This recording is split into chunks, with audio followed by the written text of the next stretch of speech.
Warning, the following video will contain spoilers from part 1 of the pilot episode of Legends of Tomorrow. So spoiler alert, if you don't want anything spoiled or ruined for you, stop watching now. For everybody else here, hey guys, Dave here. Currently on the tail end of Snowmageddon or Snowstorm Jonas or whatever the heck they're wanting to call it this week. But, hang on. Luckily I live in Florida, so no snow flurries, but still a little cooler than I'm used to. Regardless, today I'd like to talk to you about someone who made a very interesting cameo, and it looked like actually is one of the unofficial crew of DC's Legends of Tomorrow. I'm talking, of course, about the AI known as Gideon. Now, we first saw Gideon being communicated with by Eobard Thawne in the disguise of Harrison Wells on The Flash. Voiced, of course, by the lovely Morena Baccarin, who's also Dr. Leslie Tompkins on Gotham, and she's popping up here and there in a few places. Well, we are wondering what the heck's going on with Gideon. I mean, apparently it's a powerful artificial computer that, by interacting with Barry and the gang, we end up finding out that, at least in one reality, Barry created Gideon. So, that's some pretty heavy stuff there. So, what's going on?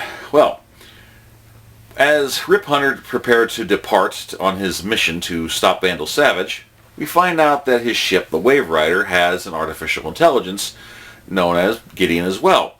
A female voice, not Morena Baccarin's, but English accent, and it seems to be the one operating the ship. Well, this started making people wonder. Now, wait a minute. How can Reverse Flash have Gideon? How can Rip Hunter have Gideon? And how the heck does Barry create something that advanced? Well, I have quite a few theories about that, and I want to try to go into quite a few of them here. People were wondering about how Gideon works and things like that. Well, one of the cool things that I liked about comic books growing up is that comic books like The Flash helped me to explore the science fact behind science fiction. Now, it's definitely sci-fi, and a lot of cool things that are involved here, but we're talking about the cutting-edge stuff. I mean, I remember when nanotechnology was something that was new and cutting-edge. Now it's become something that practically everyone's utilizing. So, as science technology progresses, we try to use that and interact with it in new and cool ways. And Gideon, I think, offers us a big chance for that. Now, here's what I believe. I've said this before in one of my past videos. I'm just going to touch on a little bit here. One of Flash's powers is speed learning.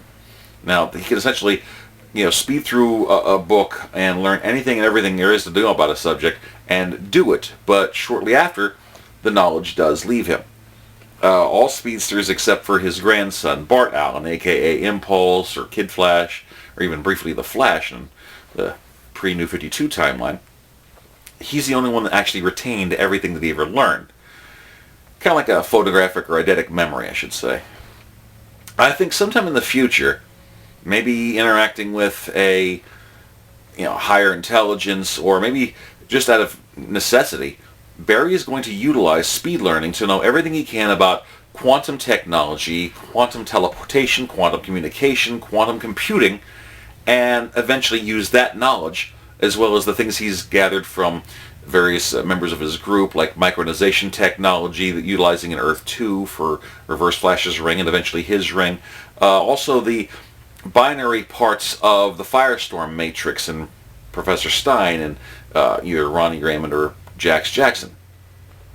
Now, all of these things are going to probably come together, and he's going to create Gideon. In Legends of Tomorrow, though, something interesting caught my ear. Gideon described herself as an interactive artificial construct. IAC. That sounded familiar, because that's the same thing that they used to describe Brainiac in the Smallville TV series. Literally, it puts the EAC in Brainiac. Now, some people will give Arrow a lot of flack for borrowing heavily from Batman and his rogues gallery and everything. Could we be looking at something like that similar in the Flash taken from Superman? I don't know about that just yet. Not enough information, and it would just be speculation at this point. But it gave me a lot of chance to look over some of the things that I personally thought was cool about the quantum realm. Now, basically it means that subatomic particles and the way that the quanta works is, when it gets to a certain part, it gets weird, different, but it also gets pretty cool at the same time. Now, one of the things I think that Gideon could be, yes, it could be a super small microcomputer that is incredibly advanced. That is possible. I don't fully think that's it, though. For all the circuitry that Gideon is, I think it's kind of a couple things actually remind me of it. One, something I remember reading in Scientific American back in the late 90s about quantum teleportation for communication purposes, and believe it or not, the 1966 Batman TV series. What do these two things have in common with Gideon? I'm going to tell you right now. One of the things that they figured out in quantum communication is, if you take an atom and you split it, the way the particles go is they become equal but opposite. Not exactly matter and antimatter, but they're two halves of the same whole. Now, the cool thing about it is you split that.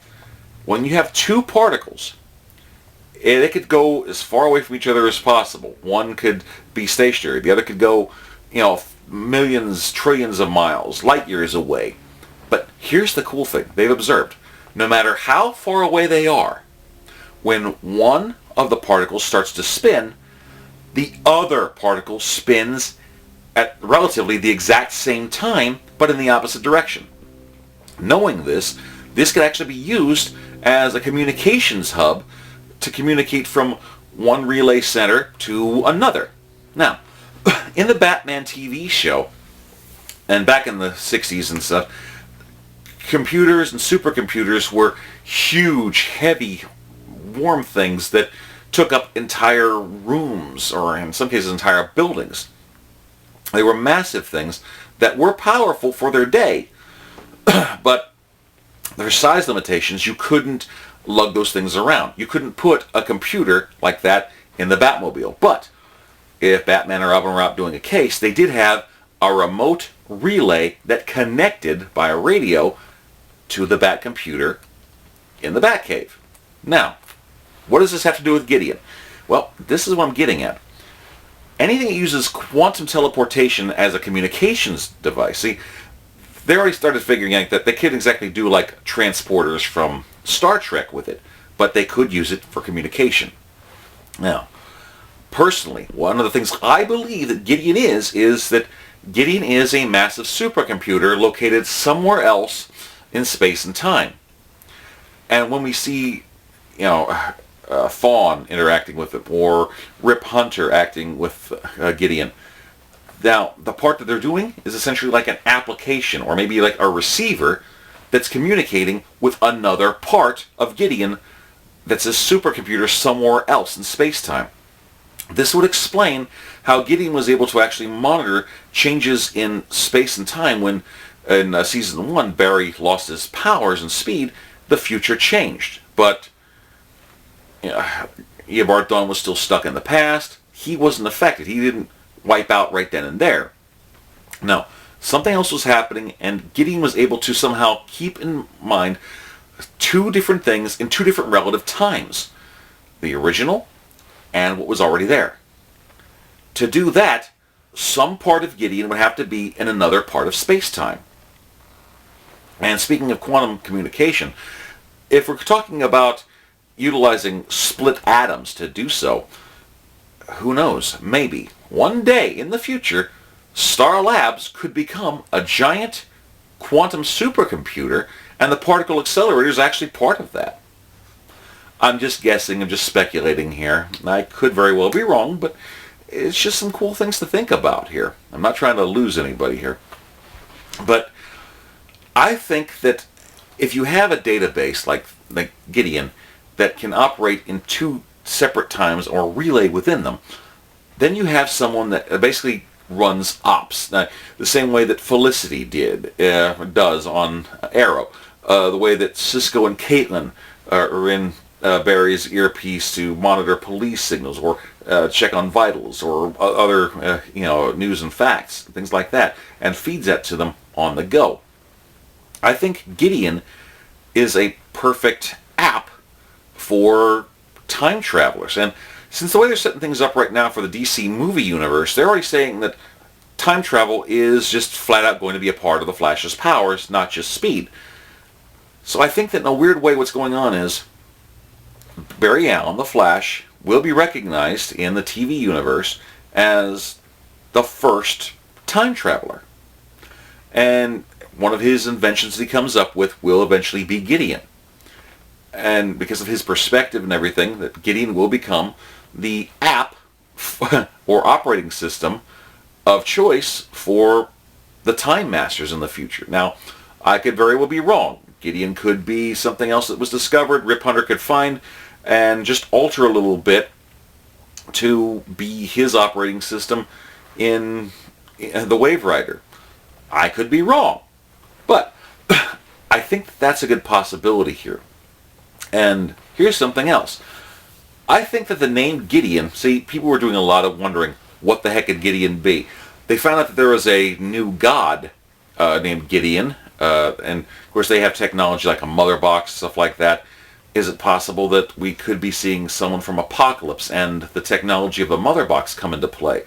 Could that be something used and as a blueprint for Barry to create Gideon? I don't know. Too soon to tell, but I think new gods start getting involved. It's going to be pretty hairy right there. And right now, Flash, Arrow, and the Legends are not ready for new gods. So I kind of doubt that. I started looking at other things. Gideon is also the name of a brilliant tactician that in the Bible and Jewish lore. Now we know that Professor Martin Stein, excuse me, is Jewish. He actually did have rabbinical training. And he also came up with the groundwork for theories on eventually leading to time travel. Now you know Barry. If someone comes up with a brilliant idea or invention, he's going to give that person props for coming up with it. So here's what I think. Here's another thing. The whole quantum communication thing, look at the way that Professor Stein works with like Ronnie or Jax. It's the same kind of thing. No matter how far apart they are, if one of them is in trouble, the other feels it. So that's another way of looking at quantum teleportation and how to communicate. Now, given Professor Stein is brilliant and how he came up with the foundation of possibly getting onto the on-ramp of time travel, this is a big contributing factor. And given that Gideon is someone that used knowledge to defeat overwhelming odds and forces, it seems like he would have something to do with possibly even creating Gideon as well, or naming it in honor of his input. So, just a guess. I could very well be wrong about this, but this is the way I'm leaning. So, Professor Stein could have something to do with Gideon as well as Barry. And Barry eventually will create it. And what do you guys think? I think I could be onto something here about the creation of Gideon, and that basically we've only ever seen half of Gideon at any given time as just an interactive hologram that's connecting and relaying to another supercomputer somewhere else. That's what I think. So what do you guys think? Please like, comment, subscribe, share, pass this bad boy around. Let's get a discussion going. I like talking about stuff like this. If I'm wrong, fine. I'll stand corrected. I'll learn something. I really like getting into the meat and potatoes of this kind of thing when it comes to looking at the science fact behind sci-fi. I mean, we're living in a constantly evolving and advancing world, and because of the way that technology like smartphones and nanotech and everything is advancing, for a while there, a lot of sci-fi writers were actually not writing anything about the future because they don't want to have an idea about how powerful the computers will be eventually in that future, but we've already got something as smart as that within 5 years that is in our phone. It's a little iffy, but it's cool to look at the possibilities. I mean, if the Time Masters and Rip Hunter are paying homage to the creation from the first time traveler, Barry Allen, you can't deny that. It's freaking awesome. So, that's the other thing. Eobard Thawne said that all this started about 150 years from now, which that puts it around the same time, roughly, that Rip Hunter had come from to, do his thing. So, but we all know that he's supposed to be, in the comics at least, from the 25th century. What's going on there? Did he just flat out lie? Is he talking about the advent of time travel becoming more possible and paying homage to Barry Allen's creations then? I don't know. But it's fun to wonder about. So, yeah, you guys want to talk time travel? You guys want to talk about Gideon? You guys want to talk about other stuff from the DCU? Please, feel free. Let's get the discussion going here. So what do you think Gideon is? Do you think Gideon is just a smart little super quantum AI that is carried around? Do you think that maybe what we're seeing is only a relay to a more powerful Gideon somewhere else? And when Barry creates her, does he have nothing but good intentions, or are we talking about something that could be borrowing from Brainiac? All things to wonder about. Until next time, this is Dave signing off and keeping warm. Peace. Yum yum.